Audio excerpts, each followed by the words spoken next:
안녕하세요. 국회도서관에 근무하는 장지영입니다. 2023년 2월에 서평으로 소개하는 보호받고 있다는 착각은 거대 플랫폼과 온라인 검열, 그리고 그것이 사용자에게 미치는 영향에 관한 책입니다.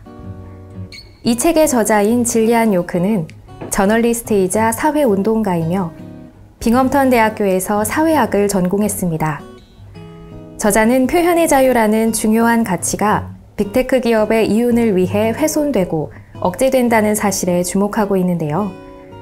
특히 우리의 일상과 사적인 생각이 전례 없는 방식으로 실리콘밸리의 플랫폼 기업들에 의해 통제되고 있음을 강조하며 정치적 논쟁과 증오심 표현의 차이를 누가 결정하는지, 그리고 빅브라더와 유사한 거대 플랫폼과 빅테크 기업들을 과연 누가 규제할 수 있는지 묻고 있습니다. 목차는 크게 10장으로 구성되어 있습니다. 1장, 새로운 문지기들. 2장, 오프라인의 탄압이 온라인에서 재현되다. 3장, 소셜미디어 혁명가들. 4장, 사람보다 수익이 먼저. 5장, 극단주의에는 극단적인 조치가 필요하다. 6장, 빅토리아 시대를 살아가는 21세기 현대인들. 7장, 성과의 전쟁. 8장, 인간에서 기계로.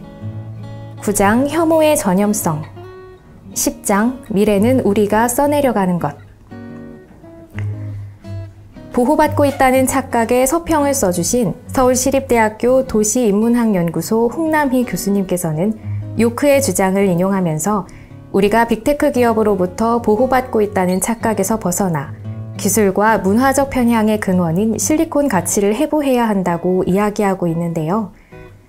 빅테크 기업이 어떻게 무책임한 검열의 주인공이 되었는지, 그리고 그것이 검열을 받은 사람들에게 어떤 충격적인 영향을 끼쳤는지 한번 읽어볼까요? 질리안 요크의 보호받고 있다는 착각은 책 표지에 설명된 대로 보호와 관리로 포장된 테크 기업들의 권력 쌓기와 이들이 주도하는 감시 자본주의에 대한 비판을 담고 있다. 실리콘 밸류스라는 원제목이 알려주듯이 이 책은 실리콘밸리의 가치가 오늘날 디지털 생태계를 좌우하며 인류 보편에 적용되고 있는 상황에 대한 문제 제기다. 또한 디지털 시대의 테크 기업들이 우리 표현과 발언의 새로운 문지기들이라고 주장한다. 새로운 문지기들인 소셜 플랫폼은 준공공 영역으로 기능하면서 시민의 표현에 대한 새로운 검열자이자 우리 일상과 문화를 주조하고 통치하는 새로운 권력으로 부상하고 있다. 빠르고 쉽게 정보를 공유하고 확산시키도록 하는 소셜 플랫폼의 기술적 조건 속에서 요크가 인용한 레베카 맥키넌의 표현대로 상대적으로 안전한 환경에서 자란 부유한 미국인, 그래서 의도는 선할지 모르나 사회적, 정치적, 성적으로 정말로 취약한 입장에 단 한 번도 놓인 적이 없는 이들에 의한 사소한 결정은 지구 반대편에 사는 사람들에게 강력한 폭풍으로 돌아온다. 미국적인, 그러나 미국 내에서도 매우 소수에 불과한 백인 남성 엘리트 중심의 실리콘밸리 정신은 끊임없는 기술 발전과 국가 개입 반대를 강조하는 캘리포니안 이데올로기를 바탕으로 한다. 기술기업 구성원들의 편향성은 콘텐츠의 일상적 유통을 관리하는 콘텐츠 모더레이션 작업에서 다양한 방식으로 표현의 자유를 훼손하는 결과를 낳는다. 페이스북은 일부 국가의 정부와 결탁하여 시민의 정치적 자유를 차단하는 데 협조한다. 예를 들어 페이스북은 미얀마 정부가 로힝야족에 대한 혐오 메시지를 확산시키는 것을 막지 않았고, 이것이 분쟁과 갈등의 씨앗이 되어 집단 학살이라는 비극으로 이어졌다. 또한 여성의 몸을 성적인 것과 등치시키는 매우 협소한 남성 중심의 시각으로 모유 수유하는 여성 이미지, 명화 속 누드 이미지까지 삭제하는 등으로 논란의 중심에 섰다. 성소수자나 성노동자의 활동을 축소시키는 결정도 이어졌다. 구성원들의 편향은 자동화 콘텐츠 탐지 기술로도 이어진다. 기술이 중립적이라는 신화와 달리 사회적 불평등은 편향된 시스템 아웃풋이라는 양상으로 나타난다. 글로벌 인구의 다양성을 고려하지 않은 데이터 훈련은 구글 자동화 시스템이 흑인의 유인원이라는 라벨을 붙이게 했고, 성별 이분화된 스테레오타입을 학습한 알고리즘은 이분법으로 재단되지 않는 미묘한 차이를 판단할 수 없다. 문제는 이러한 편향이 개선되지 않고 있을 뿐 아니라 기업의 이윤을 위해 방치되고 있다는 것이다.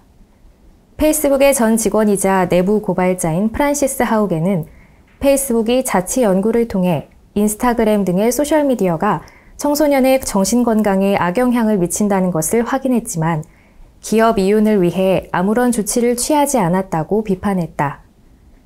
사회적, 정치적, 성적으로 취약한 입장에 놓여본 적 없는 이들의 가치관과 이윤의 무한한 확장을 위한 플랫폼 자본주의의 끊임없는 기술 개발 시도는 결국 온라인에서 더욱 취약해질 수 있는 다른 인구 집단의 존재를 상상하는 데 제약을 갖는다. 요크는 풍부한 사례들로 자본과 기술, 남성 엘리트 백인 편향적인 현재의 디지털 생태계를 비판한다. 어떤 콘텐츠가 지워지고 어떤 콘텐츠가 추천되는지, 이는 객관적이고 중립적인 기술에 의한 절차 같지만 그렇지 않다. 기술 자체도 실리콘밸리 가치관에 의해 구성되고 배치되며 실행되기 때문이다.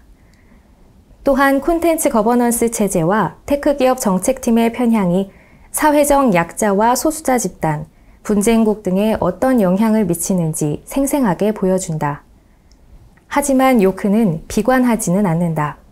오히려 실리콘밸리 가치관의 폭주를 막기 위해 외부에서 제동을 걸어야 한다고 주장한다. 이윤만을 추구하는 새로운 검열자들이 기업 활동의 인권과 다양성의 가치를 중시하고 온라인의 취약층을 배려하는 정책을 펼칠 수 있도록 사회가 감시할 수 있어야 한다는 것이다. 요크의 주장은 우리가 테크 기업으로부터 보호받고 있다는 착각에서 벗어나 기술과 문화적 편향의 근원인 실리콘 가치를 해부할 것을 요구한다.